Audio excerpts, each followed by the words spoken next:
چل پڑی ہے کیونکہ جے سونا میرے ویڑے آوے میں صدقے ہو جاواں جے سونا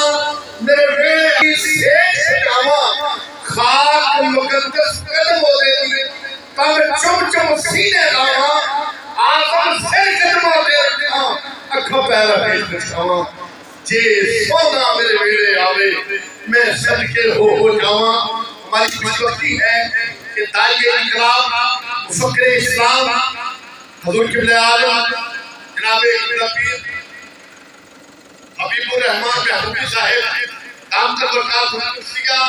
شیخ الحدیث ہمارے درمیان تشریف لا چکے ہیں میں قبلہ عالم کو آج کی بزم میں زمین میں کل سے خوش وقتی کہتا ہوں ادب کے ساتھ تمام بھائی لبيك يا رسول الله لبيك لبيك لبيك يا رسول الله لبيك لبيك لبيك يا رسول الله لبيك لبيك لبيك يا رسول الله لبيك لبيك لبيك يا رسول الله لبيك شاكرين والحمد لله رب العالمين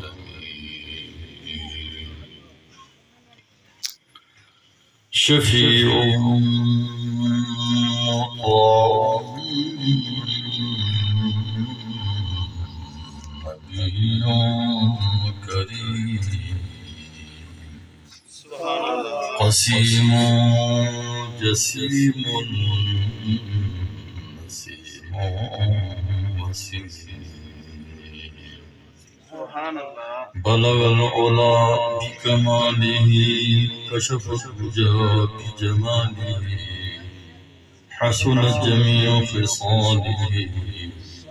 صلوا عليه وآله اللهم صل على سيدنا مولانا محمد وعلى آل سيدنا محمد وبارك وسلم الصلاة والسلام عليك يا سيدنا وعلى آلك وأصحابك يا سيدي يا حبيب الله الصلاة والسلام عليك يا سيدي يا رسول الله وعلى آلك وأصحابك يا سيدي يا خير خلق الله حاضرین کرام آج کی یہ محفل جو ہمارے انتہائی معزز مکرم حضرت سید فیاض شاہ صاحب عزیز احمد تو آپ نے منعقد کی اللہ تعالی آپ کی ساری مشکور فرمائے قبول فرمائے آمین اور اس کی محفل کی صدارت ہماری خطہ کشمیر کی ایک روحانی درگاہ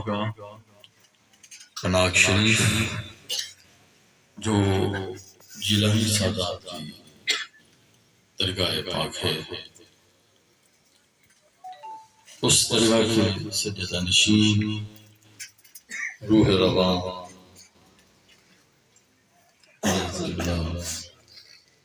کی سید عارف شاہ صاحب قبلہ دام برکاتہ قدسیہ والعالیہ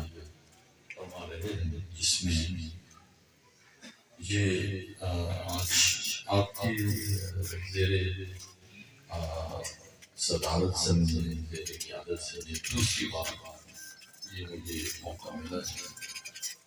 پہلی بار تو درگاہ عالیہ پر ناک شریف تھی وہاں گرمی شریف تھی اور فاتحہ کے سلسلے میں حاضر ہوئے تھے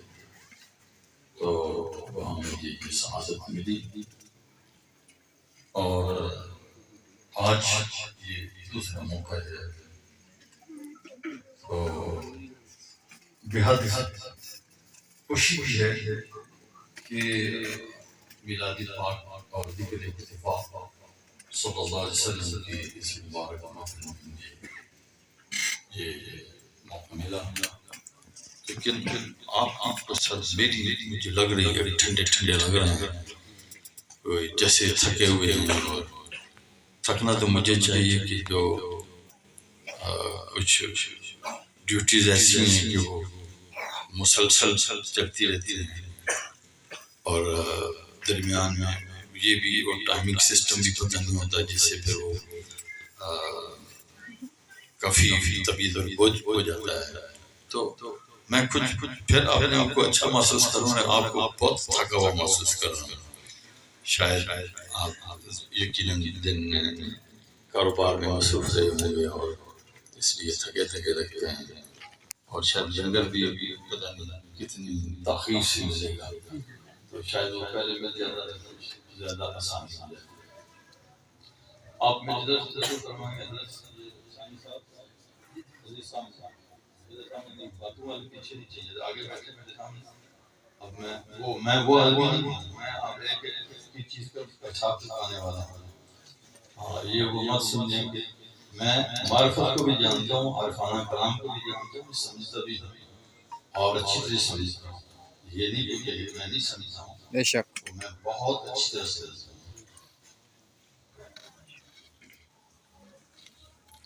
حضرت شاہ صاحب جو جلوہ گر ہیں، جن کی صدارت میں حاضر ہیں، پاک شریف میں 2 مرتبہ مجھے حاضری کی سعادت میں۔ پہلی بار گیارہویں شریف کے موقع پر وہاں کچھ معروضات پیش کرنے کا آپ نے حکم فرمایا، تو میں نے معروضات بھی پیش کی، اور اب کی بار آپ کے جوان صاحب رحم اللہ تعالیٰ ان کی وفات ہوئی، تو مجھے اس لیے بھی مجھے جانا تھا، اس لیے میں نے حاضری دی، اور بڑا میں خوش ہوا اس لیے کہ حضرت شاہ صاحب نے بڑی محبت فرمائی، بڑی شفقت فرمائی، اور مجھے ٹائم عنایت فرمایا، مجھے یہ سعادت ملی۔ پھر آپ نے حضرت شاہ جی صاحب، حضرت شاہ صاحب رحمۃ اللہ تعالیٰ کا کلام یہ پڑھ رہے تھے، آپ کا کلام بھی آپ نے مجھے دکھایا بھی اور پڑھا بھی آپ نے سمجھایا، جس میں حضرت شاہ جی صاحب پیر حیدر علی شاہ صاحب رحمۃ اللہ تعالیٰ جیلانی، واقعی انہوں نے جیلانیوں کا کردار ادا کیا، نظم جو اشعار مجھے دکھائے گئے اس کے اندر انہوں نے عقیدہ اہل سنت کو ٹھوک بجا کے دیا۔ شاہ صاحب رحمۃ اللہ تعالیٰ نے آپ نے مجھے جو اشعار سنائے انتہائی وہ اہمیت کے حامل تھے، کہ جس میں حمد و ثنا کے بعد سرکار کی بارگاہ میں انتہائی عقیدتوں کے ساتھ انہوں نے نذرانہ پیش کیا۔ پھر بے ترتیب خلفائے راشدین کی مدح و ثنا، تعریف اور انتہائی کمال طریقے کے ساتھ، اور مجھے یہ کہنا پڑا، یعنی دل اندر کے سیدنا حضور غوث اعظم پیران پیر شیخ عبدالقادر جیلانی رضی اللہ تعالیٰ عنہ، ان کی جو فکر ہے اس کی ایک حد تک ترجمانی اس کے اندر موجود تھی، اور حضور غوث پاک رضی اللہ تعالیٰ عنہ کے جو عقائد ہیں وہ وہی ہیں جو اہل سنت و جماعت میں ہیں، اور کوئی جیلانی ایسا نہیں ہو سکتا کہ جو حضور غوث پاک رضی اللہ تعالیٰ عنہ کے عقائد سے سرے وہ بھی ادھر متجاوز ہو جائے۔ دنیا کوئی ڈھونڈ کے لائے کہ سیدنا حضور غوث پاک رضی اللہ تعالیٰ عنہ جیسی ہستی کہ اس دور کے اندر آپ جن کی شان اور عظمت علم کی دنیا میں، عرفان کی دنیا میں، معرفت کی دنیا میں، مجاہدہ کی دنیا میں، آپ کسی بھی خوبی کی دنیا میں انہیں دیکھنا چاہیں تو حضور غوث پاک رضی اللہ تعالیٰ عنہ اپنی مثال ہے۔ سبحان اللہ۔ حضور غوث پاک رضی اللہ تعالیٰ عنہ فرماتے ہیں درست العلم حتی صرت قطبا ونلت سعد من مولا الموالی، فرماتے ہیں کہ میں نے علم پڑھا ہے، علم پڑھنے کے بعد مجھے مقام قطبیت پر سرفراز فرمایا۔ جاہل کتب نہیں ہوتا، جاہل کتب نہیں ہوتا. آپ فرماتے ہیں درست العلم حتی صرت قطبا، میں نے علم پڑھا ہے، علم پڑھا ہے حتیٰ کہ میں کتب ہو گیا. دیکھیں رسول اللہ صلی اللہ علیہ وسلم اس دنیا میں جلوہ گر ہوئے تو حضور نے کیا فرمایا؟ وہ اس تو معلماً، فرمایا کہ میں معلم بن کے آیا ہوں. حضور اس دنیا کے اندر ایسے معلم کی حیثیت سے تشریف لائے ہیں کہ انسانیت کی تاریخ کے اندر سیدنا آدم علیہ السلام سے لے کر کے سیدنا عیسیٰ علیہ السلام تک سارے انبیاء اور مرسلین معلم تھے، لیکن قربان جائیں اس معلم کی ذات پر کہ جو اس دنیا میں جلوہ گر ہوئے، جنہوں نے علم کے دریا بہا دیا، جن کے علم اللہ تعالیٰ نے قرآن عظیم آپ پر نازل فرمایا. قرآن کریم کے اندر معارف، اب اس سے بڑی اور کتاب دنیا میں نہیں کہ جس کتاب کو ہم کہیں کہ یہ معرفت کی کتاب ہے، اور قرآن کریم سے ہٹ کر کے اور رسول اللہ صلی اللہ علیہ وسلم نے جنہوں نے قرآن سمجھایا ان کے راستے سے ہٹ کر کے کوئی طریقت نہیں ہے، کوئی شریعت نہیں ہے، کوئی اور راستہ نہیں ہے. اسے کوئی بائی پاس کر کے کہے میں نکل جاؤں، نکل جائے وہ مومن ہوگا تو ایسا نہیں کر سکتا. قرآن و حدیث ہمارا بیس ہے، ہماری بنیاد. اور جو شخص اس سے انحراف کرتا ہے، کسی کے کلام سے ایسی بدبو آتی ہے، وہ شخص اس کا کلام اس لائق نہیں، وہ ٹھوکر کے لائق ہے. کہاں قرآن کریم، کہاں رسول اللہ کے ارشادات، اور ان کے مقابلے میں کسی کی اور کی کیا حیثیت ہے. قرآن عظیم و فرقان حمید میں اللہ تعالیٰ نے فرمایا والعصر، عصر کی قسم ہے، زمانے کی قسم ہے. زمانہ ٹائم کیا ہے؟ ہر انسان کا ٹائم زمانہ وہ ہے جس میں وہ خود ہے، ورنہ گزر گیا جو ٹائم گزر گیا، جو آنے والا وہ آئے گا. میرا اور آپ کا ٹائم، زندگی وہی ہمارا زمانہ ہے، ٹائم ہے جس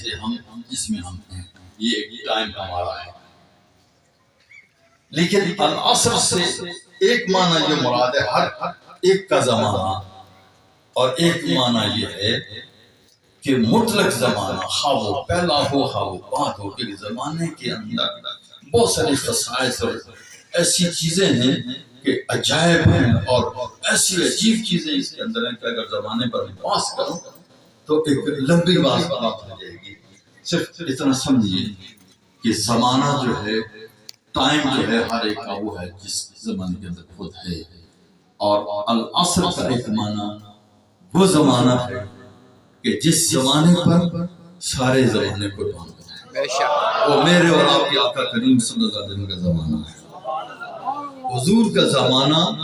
اللہ پاک فرماتے ہیں والعصر، زمانے کی قسم ہے. لیکن پہلے میں اس پر بات کرنا چاہتا ہوں کہ میرا اور آپ کا ٹائم، یہ قرآن کریم سمجھنے کی چیز ہے، نہ سمجھوں کا کام نہیں ہے کہ قرآن کریم جو ہے اس کے ساتھ جو ہے وہ کہے دعویٰ کرے کہ میں یہ قرآن کریم کو سمجھے، تو اس کے بے شمار علوم پڑھنے پڑتے ہیں. کوئی آدمی براہ راست کہے تو یہ میرا سینہ جو کھل گیا ہے تو وہ سینہ کھل سکتا ہے، لیکن میرے غوث پاک نے فرمایا درست العلم حتی صرت کہ جو پڑھ کر کے حاصل ہوتا ہے، اس ہستی نے جس نے 18 سال اپنی والدہ ماجدہ کی خدمت کے اندر گزارے، حضور غوث پاک رضی اللہ تعالیٰ عنہ، اور وہ ماں بھی کیا ماں ہے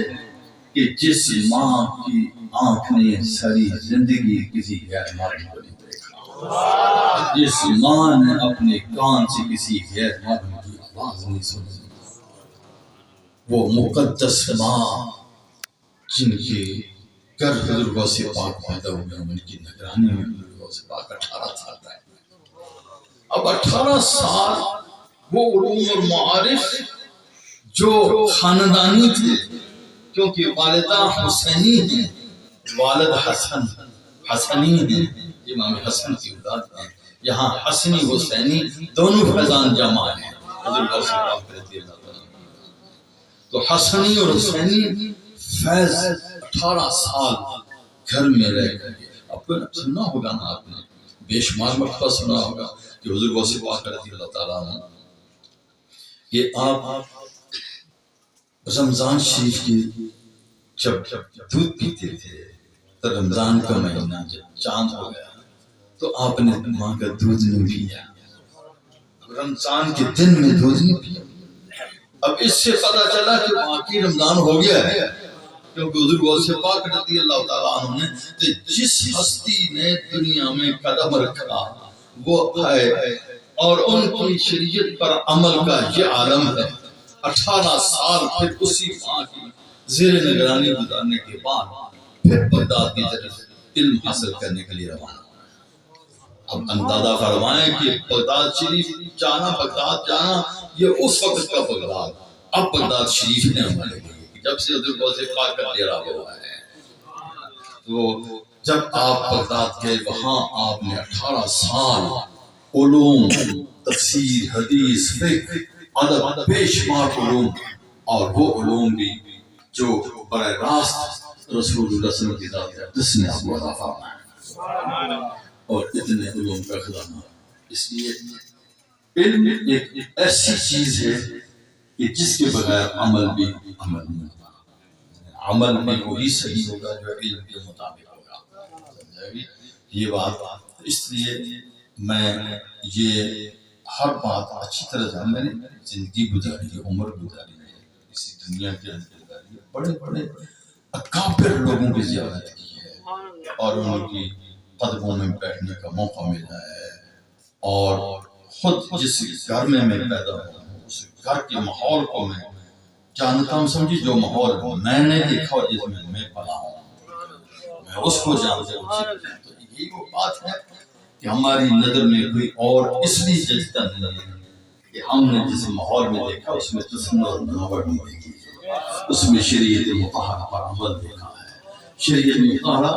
اور پھر مجھے یہ خوشی ہے کہ ہمارا یہ آستانہ پناہ شریف ہے، یہ نقشبندی سلسلہ ہے۔ آپ دیکھیں ادھر خون جیلانی ہے اور طریقت مجددی ہے،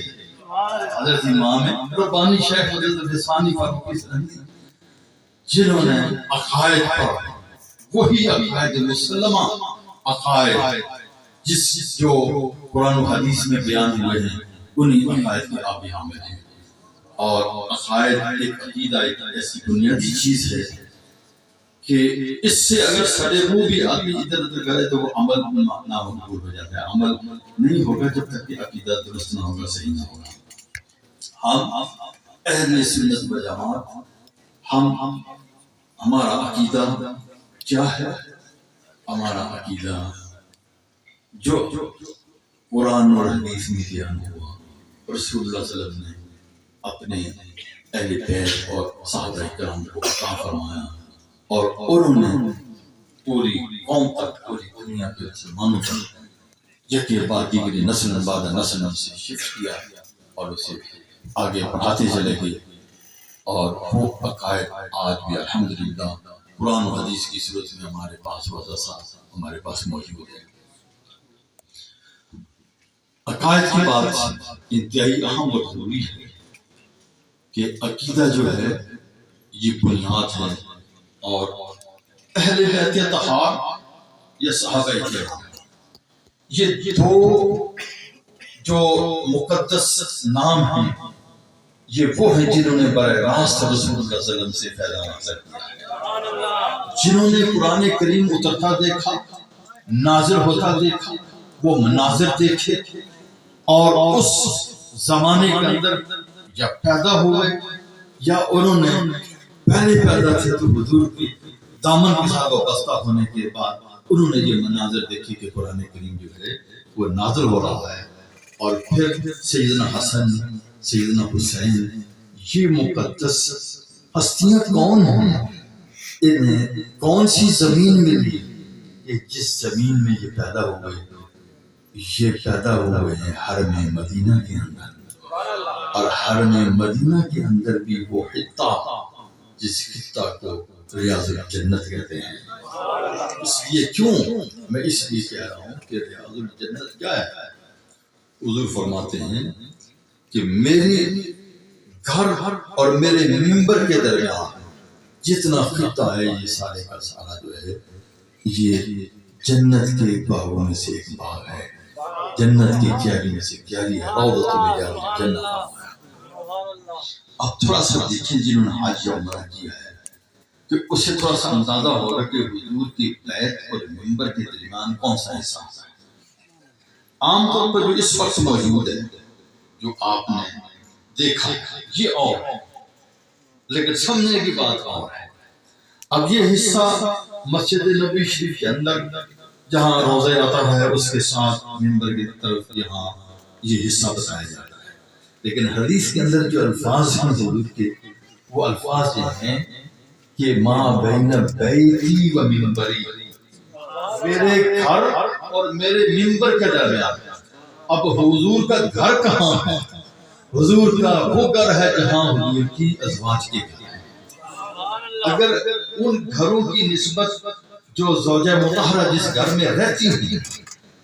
ان کی طرف ہوگی تو وہ زوجہ مطہرہ کی طرف منسوب ہوگا. یہ بیت عائشہ ہے، یہ بیت حفصہ ہے، یہ بیت زینب ہے، یہ بیت سودا ہے. یہ ان کے اسماء گرامی کے ساتھ آئے گا. لیکن جب حضور فرمائے میرا گھر، وہ سارے گھر حضور کے گھر ہے. حضور انہی گھروں میں سے کسی گھر میں. اب وہ دیکھو وہ گھر کہاں. اب جہاں حضور جلوگر ہے یہ گھر جو ہے بیت عائشہ ہے، یہ بھی حضور کا گھر. اور جس طرف حضور کے قدمین شریف ہیں اور اس طرف جو جگہ ہے وہ بھی حضور کی ازواج کے حجرات ہیں. اور جہاں مواجہ شریف ہے یہاں بھی حجرہ مبارکہ حضرت حفصہ کا. اور یہ تمام یہ گھر ہیں. اور اگر اس سارے ایریے کو دیکھا جائے تو مسجد نبی شریف کا پرانا حصہ جو ہے تو اس میں سے شاید ہی کوئی تھوڑا سا حصہ ہی وہ باہر نکلے گا جو ریاض الجنت رہا، ورنہ ساری وہ ریاض الجنت ہے. حضرت بیت فاطمہ آپ نے دیکھا کہ کہاں ہے، وہ ریاض الجنت کا حصہ ہے کہ وہ ان گھروں کے اندر ہے. آگے پیچھے ازواج محترمات کے گھر ہیں اور وہ گھر اس کے اندر ہے. اور وحی کا زمانہ شروع ہو چکا ہوا ہے. 13 سال مکی اور اس سے اوور حصہ گزر چکا ہے. 3-4 سال اور گزر چکے ہیں اور اتنا سا قرآن کریم اس حصے میں نازل ہو رہا ہے. اور اس زمانے کے اندر اس مبارک خطے کے اندر پیدا ہونے والا حسن ہے، حسین ہے. سبحان اللہ. یہ وہ مقدس لوگ ہیں جو وہاں پیدا ہوئے. یہ وہ ہیں جنہوں نے ہمیں عقیدہ دیا، ہمیں عمل دیا. اور سیدنا صدیق اکبر رضی اللہ تعالیٰ عنہ کون ہے؟ فاروق اعظم کون ہے؟ عثمان ذو النورین کون ہے؟ حضور مولا کائنات. ذرا حضور کے ساتھ ان کے ریلیشن تو دیکھو، ان کا تعلق تو دیکھو. پہلا خلیفہ کون ہے؟ سیدنا حضرت ابو بکر صدیق رضی اللہ تعالیٰ عنہ. وہ کون ہیں؟ وہ ہیں جن کی صاحبزادی حضور کی زوجہ مطہرہ. دوسرے کون ہیں؟ حضرت عمر فاروق اعظم رضی اللہ تعالیٰ عنہ. ان کی وہ کون ہیں؟ ان کی صاحبزادی حضور کی زوجہ مطہرہ ہے. اور تیسرے حضرت عثمان ذو النورین ہیں. انہیں ذو النورین اس لیے کہا جاتا ہے کہ حضور کی 2 صاحبزادیاں یکے بعد دیگرے ان کے نکاح میں.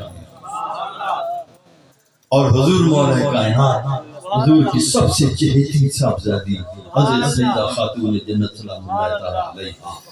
جن کے حوالہ نکاح میں آئی وہ حضور مولا کائنات. یہ پہلے 2 حضور کے سسر، دوسرے 2 داماد سلام اللہ تعالیٰ علیہ مجمعین. یہ مبارک گروہ ہے. ہم ان میں سے کس سے کیا کہتے ہیں؟ حضور کی نسبت انہیں کس طرح حاصل ہے کہ گھر والے جو ہیں اہل بیت سے بیوی باہر نہیں. قرآن کی اصطلاح میں اہل بیت تو بیوی مقدم ہے. اور اہل بیت میں تو وہ بیویاں جن کی حضور کی 2 جو زوجہ مطہرہ ہیں وہ خلیفہ اول کی خلیفہ ثانی کی بیٹیاں ہیں، اب ان کی ریلیشن اس گھر کے ساتھ کیا ہے اور دوسرے ان کی اس گھر کے ساتھ ریلیشن کیا ہے، تو یہ سب سے بڑا اثاثہ ہمارا یہ ہے۔ اس لیے اللہ پاک فرماتے ہیں ون عصر، محبوب تیرے زمانے کی قسم ہے، تیرا زمانہ کتنا مقدس زمانہ ہے کہ یہ زمانہ پہلے زمانے نے بھی یہ زمانہ نہیں دیکھا، بعد والے بھی ایسا زمانہ نہیں دیکھیں گے، بالخصوص جو حضور کا زمانہ ہے۔ لیکن حق اور سچ تو یہ ہے دراصل زمانہ ہے یہ سارا حضور کا ہے، کیونکہ حضور نے جب یہ فرمایا کہ جب میں پیدا ہوا، جب اللہ تعالیٰ نے میرے نور کو پیدا کیا تو اس وقت تو کچھ بھی نہیں تھا، جب کچھ بھی نہیں تھا تو حضور سب سے اول حضور کا نور ہوا اور حضور کا ظہور بعد میں ہوا، اور اب تک جو ہے حضور ہی کی جو بہاریں ہیں وہی چل رہی ہیں اور قیامت آ جائے گی۔ اور اسی لیے یہ بات ہے کہ جب سارے لوگ اس دنیا سے چلے جائیں گے، ختم ہو جائیں گے، قیامت آ جائے گی، تو حضور ہی کا زمانہ چلتا رہے گا، لیکن اس کے بعد اٹھیں گے پھر بھی جو یوم قیامت ہوگا وہ ٹائم بھی حضور ہی کا ہے۔ اب تو دیکھیں تو صحیح کہ اب تھوڑا غور کریں کہ سرکار علیہ السلام فرماتے ہیں کہ سب سے پہلے اللہ تعالیٰ نے میرے نور کو پیدا کیا اور پھر اس کے بعد حضور کی جلوہ گری اس دنیا کے اندر ہوئی، اور پھر اب جب لوگ دنیا سے جاتے ہیں نا، ہم سب مریں گے، دنیا سے جائیں گے، پھر اس میں آتا ہے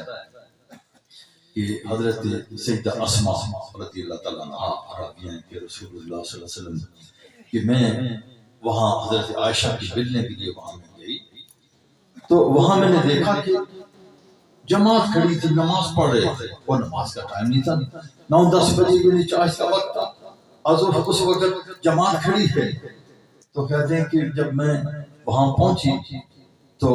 عائشہ بھی اپنے حجرے میں اندر وہ اسی طرح نماز کے اندر شامل کھڑی ہیں، تو میں نے کیجیے نماز کا ٹائم نہیں، میں نے پوچھا کہ کوئی نماز کا ٹائم، یہ کوئی خاص بات ہوگی، یہ کیا ہے کہ لوگ نماز پڑھ رہے ہیں؟ تو انہوں نے اشارہ کیا، کیا بات ہے؟ میں نے کہا کوئی آیت ہے، کوئی خاص بات ہو گئی؟ انہوں نے کہا ہاں، یعنی بولی نہیں، نماز پڑھی تھی، سر ہلایا، اب میں بھی ساتھ کھڑی ہو گئی، میں نے کہا کوئی خاص بات ہے، اب میں بھی نماز پڑھی، غشی کا جو اتنا لمبا قیام ہو رہا تھا، خیر میں نے اپنے سر پر پانی ڈالا، ہوش سنبھالی، کہتے ہیں اتنی دیر میں مجھے مسجد سے آواز آئی کہ اللہ کے رسول خطبہ فرما رہے ہیں۔ حضور نے خطبہ پڑھا، حضور نے اللہ کی حمد کی، اللہ تعالیٰ کی ثنا بیان کی، حمد و ثنا کرنے کے بعد رسول اللہ صلی اللہ علیہ وسلم نے فرمایا، حضور نے فرمایا کہ تمام لوگوں کو خطاب کرتے فرمایا کہ اس وقت یہاں میں نے اب تک جو چیزیں بھی نہیں دیکھی تھیں اللہ تعالیٰ نے وہ ساری مجھے یہاں دکھا دی ہیں۔ میں شک کر رہا ہوں، یہ آپ کے لیے شک کر رہا ہوں، صرف بات ایک ذہن میں ڈالنے کے لیے۔ فرماتے ہیں کہ حضرت اسماء فرماتی حضور نے فرمایا کہ اب تک جو کچھ میں نے نہیں دیکھا تھا۔ شارحین فرماتے ہیں کہ معراج کی رات اللہ تعالیٰ نے حضور پر علم کے بہت سارے باب کھولے، اور حضور نے یہاں یہ بتایا کہ کچھ باب ایسے بھی تھے جو اب جو رہتے تھے وہ اب مجھ پر کھول دیے ہیں۔ گویا کوئی علم ایسا نہیں رہا جو عطا کیا جانا تھا، وہ پہلے کے علوم بھی بعد بھی وہ سارے اللہ تعالیٰ نے مجھے سارے عطا فرما دیے۔ اب وہاں کھڑے کھڑے حضور نے فرمایا اب تک جو کچھ میں نے نہیں دیکھا تھا میرے رب نے مجھے سارا کچھ اس مقام پر دکھا دیا ہے۔ پھر حضور نے فرمایا کہ میری طرف وہی آئی، میری طرف وہی جو آئی اس میں یہ کہا گیا ہے کہ انکم تفتنون فی قبورکم، فرمایا کہ مجھ پر وہی آئی کہ تمہارا قبروں کے اندر ٹیسٹ ہوگا، وہاں آزمائش ہوگی، ٹیسٹ لیا جائے گا، وہ ٹیسٹ معمولی نہیں ہوگا، وہ اتنا سخت ٹیسٹ ہوگا کہ وہ فتنہ دجال کے قریب یا اس کی مثل ہوگا۔ فرمایا وہ ایسا ہوگا کہ قبروں کے اندر یقالو تم سے یہ پوچھا جائے گا ما علمکم بہذا الرجل، کہ تمہارا علم کیا ہے اس ہستی کے بارے میں، یعنی حضور کے بارے میں۔ اب یہاں ایک بات سمجھیں، اب قبر کے اندر کسی اور نبی کا سوال نہیں، اسی کا سوال ہے جس کا وہ امتی ہے، اور وہ امتی کس کا ہے؟ خاتم النبیین کا امتی۔ تو حضور سب سے آخری نبی، اور یہی بات ہے کہ حضور ہی کے بارے میں قبر کے اندر بھی پوچھا جائے گا کہ ان کے بارے میں تمہارا کیا خیال، تم کیا کہتے، تمہارا علم کیا کہتا ہے؟ ما علمکم، تمہارا کیا علم ہے بہذا الرجل، اس ہستی کے بارے میں تم کیا کہتے ہو؟ اسے جب یہ پوچھا جائے گا تو مومن جو ہے وہ یہ کہے گا، یا عثمان نے کہا کہ ممکن یا مومن دونوں کا مفہوم ایک ہے، کہ مومن یہ کہے گا کہ یہ پوچھتے ہو یہ کون ہے، یہ ہستی ان کے بارے میں پوچھتے ہو یہ کون ہے، وہ کہے گا کہ یہ محمد الرسول اللہ، ایک روایت میں ہوا محمد ہوا رسول اللہ جاءنا بالبینات والہدی، کہ یہ محمد ہیں، یہ اللہ کے رسول ہیں، یہ ہدایت لے کے آئے ہیں، یہ بینات لے کے آئے ہیں، یہ وہ ہستی ہے، ہم نے ان کی دعوت کو قبول کیا، ہم نے ان کی اتباع کی، ان کے پیچھے چلے۔ جب یہ بات صرف ایک بار نہیں بل حدیث میں آتا ہے کہ ویسے دہرا کر کے 3 بار یہ کہے گا محمد محمد محمد۔ جب وہ یہ کہے گا تو پھر فرشتے کہیں گے ہاں ہم جانتے تھے کہ تم یہ ایمان رکھتے، تم یہ جانتے، تمہارے اس پر یقین ہے، لیکن یہ یقین ہے اب کیا بات ہے؟ میں نم صالحاً، اب سو جاؤ صالحاً، صالح ہو کے بالکل میٹھی نیند سو جاؤ۔ اب میٹھی نیند قبر کے اندر، اب یہاں پھر مسئلہ ہے کہ وہاں سونے کا کہا، پتہ چلا کہ مرنے کے بعد جب قبر میں زندہ کر کے پوچھا جائے گا، پھر اس کے بعد موت نہیں آئے گی بلکہ نم صالحاً، کہ تم سو جاؤ، لیٹ جاؤ، آرام کرو۔ جب لیٹ جاؤ آرام کرو،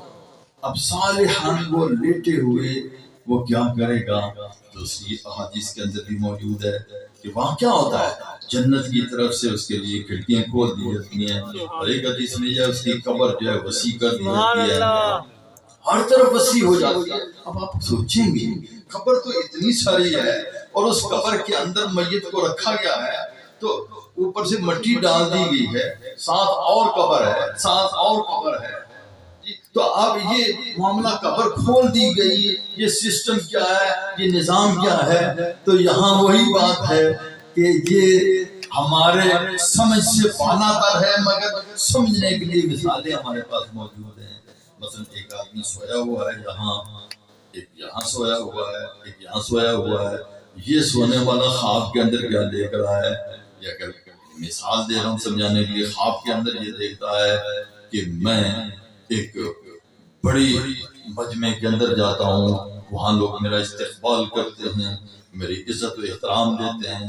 اور مجھے میرے گلے میں ہار ڈالتے ہیں، مجھے ایک باغ میں لے جاتے ہیں، پھر ایک محل میں لے جاتے ہیں، مجھے وہاں سیر کراتے ہیں۔ وہ سیر کر رہا ہے، اچھا خواب میں کبھی آپ نے بھی کوئی اچھی خواب اس طرح کی دیکھی ہو تو اسے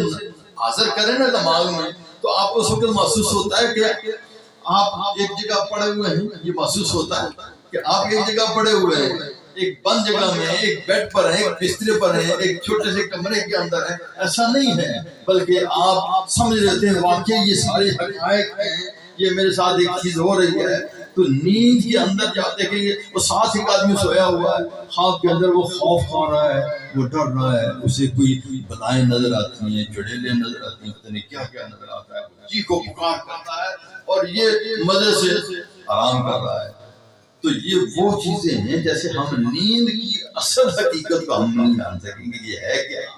لیکن کوئی کیا کہتا ہے یا اپنے اپنے فارمولے بیان کرتے ہیں، تو یہ اللہ پاک نے اسرار و رموز رکھے ہیں۔ تو قبر کے اندر وہ کہیں گے سو جاؤ، لیٹ جاؤ، اور وہاں جنت کی طرف سے کھڑکیاں کھل جائیں گی، پھر ہر مومن اپنے اپنی شان اور منزل کے مطابق اس کا مرتبہ اور مقام ہوگا، کچھ اس قبر میں رہیں گے اور وہیں رات و آسائش پائیں گے، اور کچھ ایسے بھی ہیں جنہیں اللہ تعالیٰ یہ قوت دیتا ہے کہ جاؤ تم جنت کی سیر کرو، تم ادھر جاؤ. اس لیے شہداء جو ہیں وہ جنت کے اندر جو ہے وہ سیر کر رہے ہوتے ہیں. تو اس لیے حضور نے فرمایا کہ پھر اسے کہا جائے گا کہ تم میٹھی نیند سو جاؤ. لیکن اس وقت کیا ہوگا؟ ایک منافق سے پوچھا جائے گا بتاؤ کہ تم ان کے بارے میں کیا کہتے ہو. اب وہ پریشان ہو جائے گا، کہے گا لا ادری، مجھے کوئی پتہ نہیں، مجھے کوئی پتہ نہیں. ہاں اتنی بات ہے، سمعت الناس یقولون شیئا، لوگوں کو سنا وہ کچھ کہتے تھے، جو انہوں نے کہا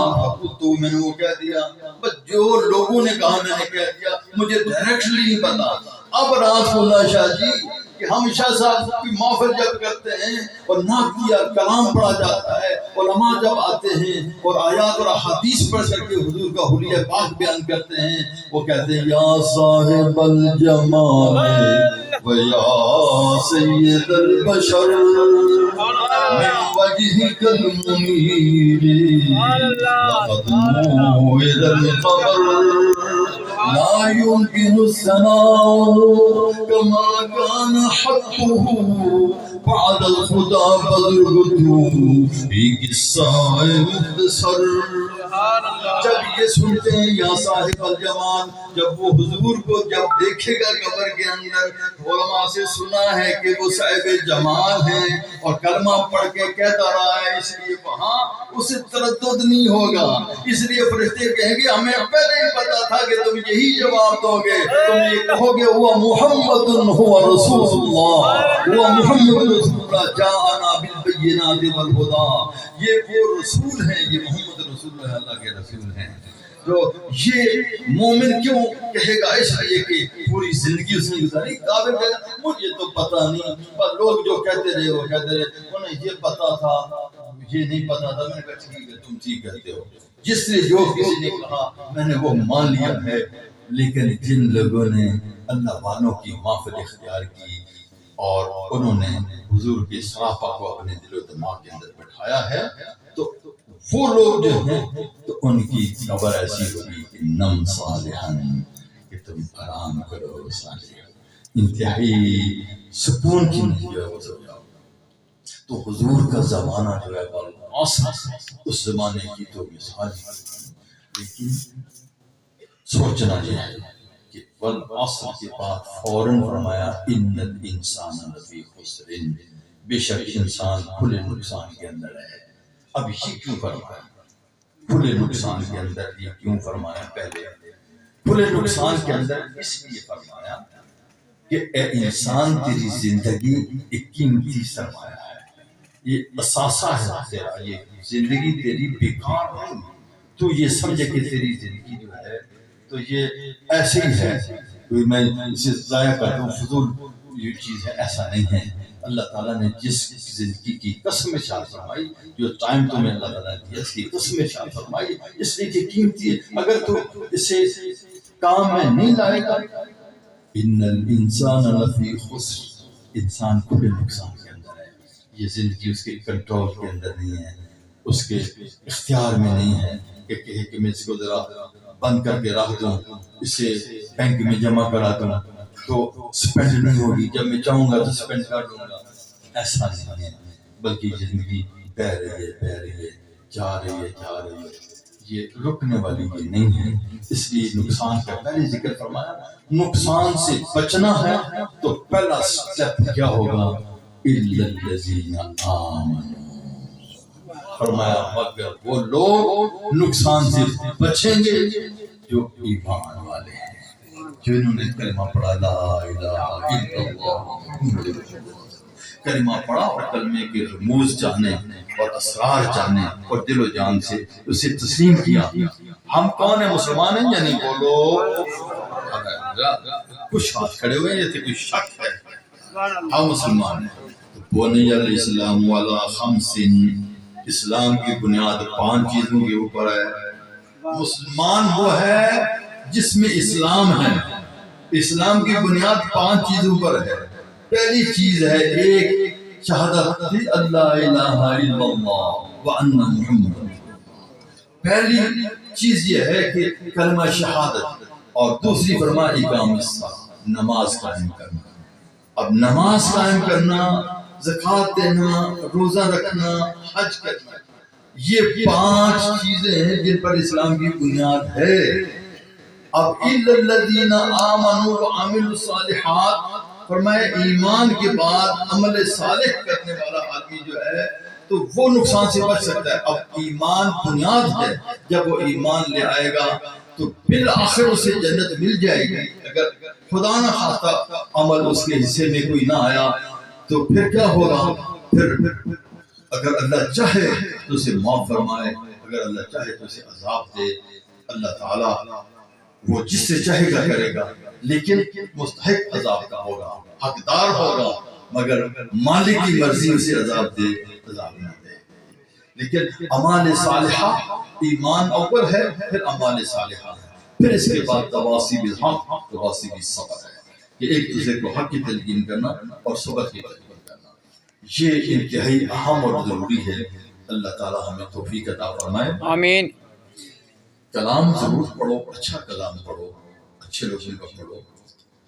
آپ لوگ جو عارفانہ کلام جسے آپ کہتے ہیں، اس کلام کے لیے سمجھنے کے لیے اہلیت ہونی چاہیے۔ نااہلوں کے سامنے میٹھی کھیر پکا محمد کتیاں بھی جاتا ہے، سمجھے نا؟ اور ترنے والے ہم بھی عقل ہونی چاہیے، کس نے کیا رکھنا ہے۔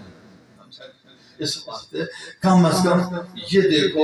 اس میں جو عارفانہ کلام جو اتنی معرفت، وہ ایک مخصوص محفل کی چیز ہے، عوامی یہ چیزیں نہیں ہیں۔ یہ بات ذہن میں رکھیں کہ اس لیے کہیں ایسا نہ ہو کہ ایسے کلاموں سے لوگ بڑا ہو جائیں اور سیدھے راستے سے ہٹ جائیں۔ یہ صحیح کلام جو درست کلام جو ہوتا ہے وہ پڑھیں، جو ہمارے اکابر نے پڑھا ہے، جو انہوں نے کہا ہے۔ حضرت پیر سید عالم شاہ صاحب رحمۃ اللہ علیہ جو ایک ہستی گزری ہے، اور نقشبندی بھی ہیں، مجددی بھی ہیں، ہمارا یہ بھی ہے، سید بھی ہیں، یہ ہیں، اور انہوں نے کوئی فرق نہیں چھوڑا، شریعت اور طریقت اور معرفت سے سارا کچھ آپ نے وہ بیان فرمایا ہے، لیکن شریعت سے سر منہ بھی درد ہونا۔ اور وہ اشعار جس میں علم کی توہین ہے، وہ شعر درست نہیں۔ اس شعر کو جو ہے پڑھنا گناہ، سننا گناہ، کہنا گناہ۔ کیوں؟ میرے غوث نے جب فرما دیا درست العلم، میں نے علم پڑھا ہے، حتیٰ سے تو خطبہ، پھر میں کتب بنا ہوں، سمجھا گی؟ تو جو بے بڑے کتب بن کے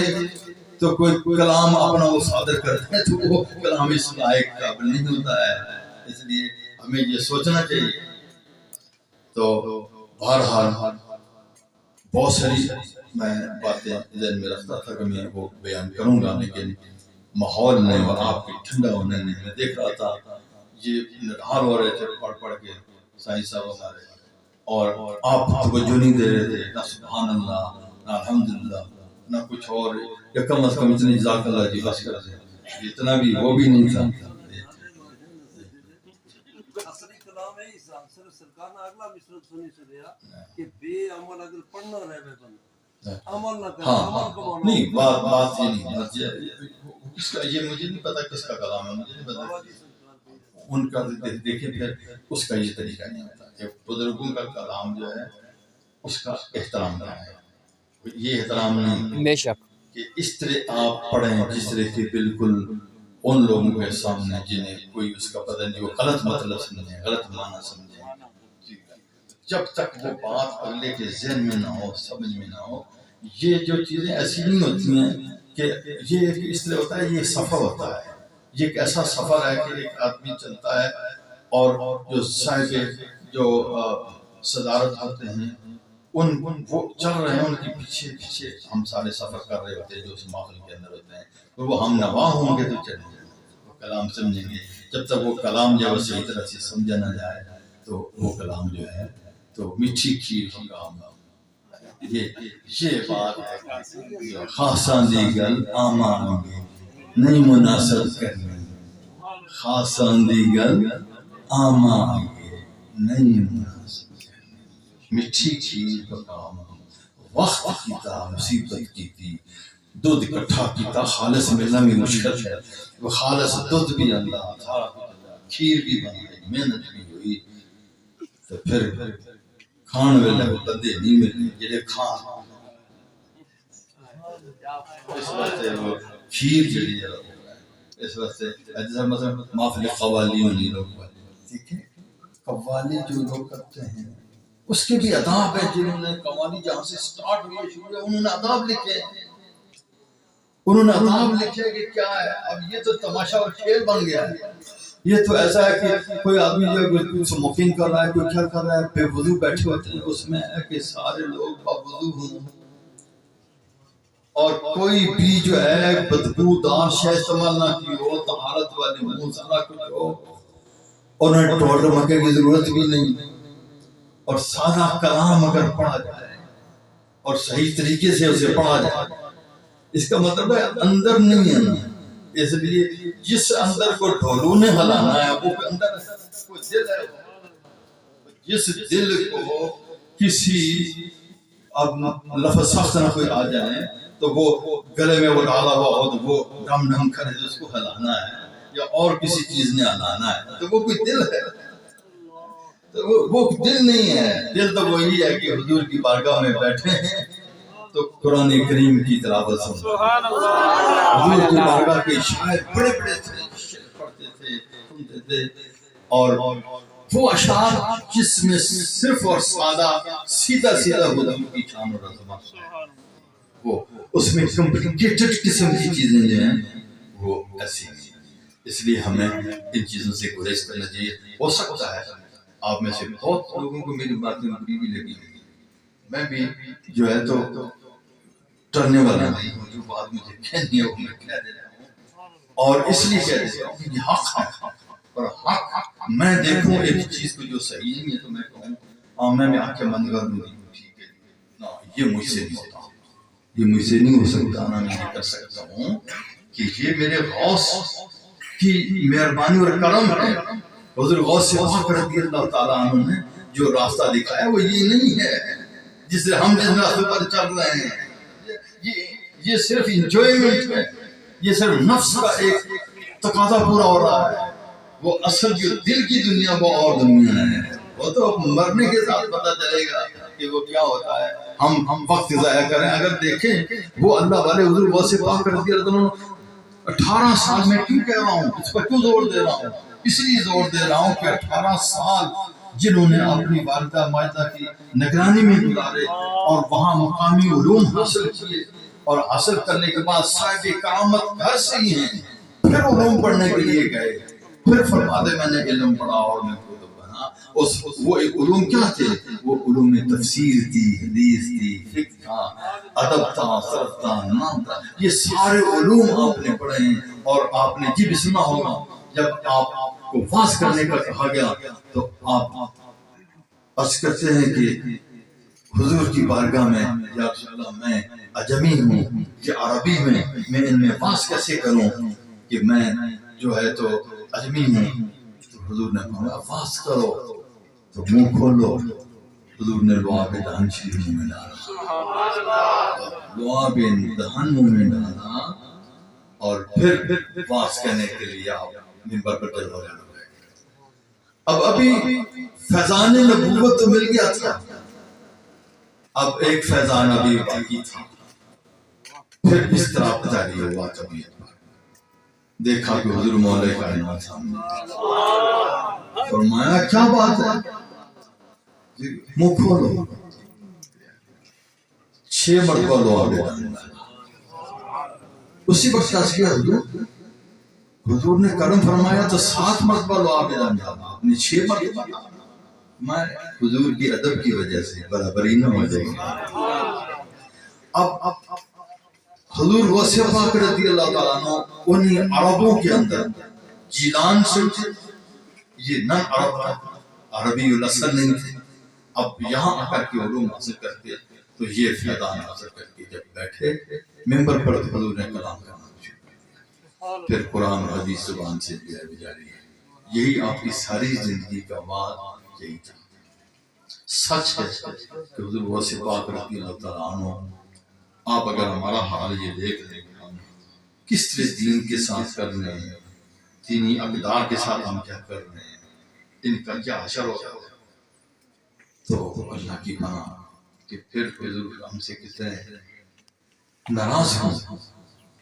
کہ جس دین کو ہم نے اتنی محنت سے حاصل کیا، مشقت سے حاصل کیا، کہ بغداد میں جا کر کے آپ نے جانے سے مدرسے بھی نہیں بیٹھ گئے کہ پڑھتے رہے وہاں، ایسا نہیں، آپ اپنی روزی بھی کماتے تھے، جنگلوں میں مجاہدہ کرتے تھے، پڑھے رہتے تھے، کئی مصائب آلام سے گزرے، دن پر کھانے کو نہیں ملا، کئی وقت کا کھانا نہیں ملا، اس طرح آپ نے وقت گزارا۔ آج ہم بے وضو بیٹھے ہوئے ان کا نام لے رہے ہیں،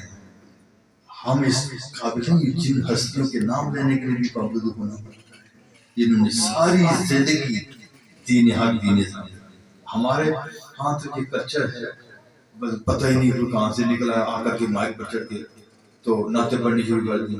جی تو نماز کا وقت تو بھاگ گیا، جی نماز کی طرف جانا نہیں ہے، حضور غوث پاک رضی اللہ تعالیٰ نے سب سے کیا تعلق ہے؟